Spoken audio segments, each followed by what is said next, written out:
Well, we have breaking new details right now at 6. We now know 2 people are charged in relation to a death at an apartment complex in the Weinland Park neighborhood. Columbus police telling us 1 hour ago, Shavar Johnson is charged with murder and Courtney Webb is charged for obstructing justice. Now, we did get some new images of the 2 charged less than 10 minutes ago. Here they are. For the first time, we are also learning the name of the victim. The victim out of this is Marion Daniels. Well, tonight, 10 TV's Colin Dorsey has been pressing for answers all day, and he joins us live from that neighborhood right now. Colin, you've been out there since this morning.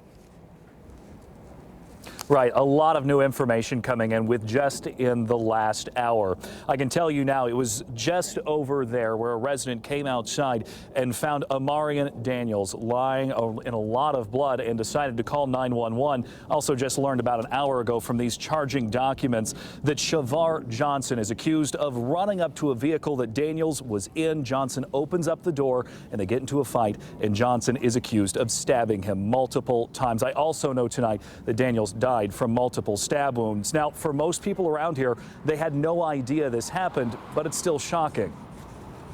So it's like, how safe really is the neighborhood, especially because I know there's a lot of kids and people that live around here.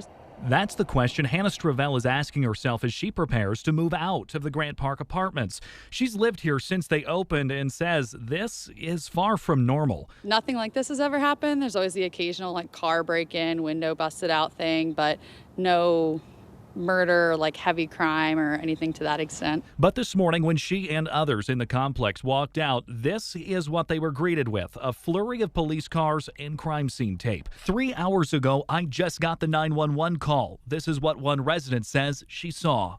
There's a what? There's a dead body at the bottom of my apartment complex, my building. He's laying on the ground. There's blood everywhere. Does it look like he's breathing at all? No. Just hours ago, Columbus police told me they found Daniels dead in the breezeway, but they don't know what led up to the altercation between Daniels and Johnson. Is there any indication of what could have led up to this? Was it a domestic or something else? It's way too early to determine what happened at this point. That's why investigators behind me are still diligently working to determine exactly what happened. Now, these documents also clarify that Johnson showed up to OSU Exner Medical Center with a stab wound to his hand, but I can also tell you they did recover a gun at this scene when they were here this morning. Live in Columbus, Colin Dorsey, 10 TV News.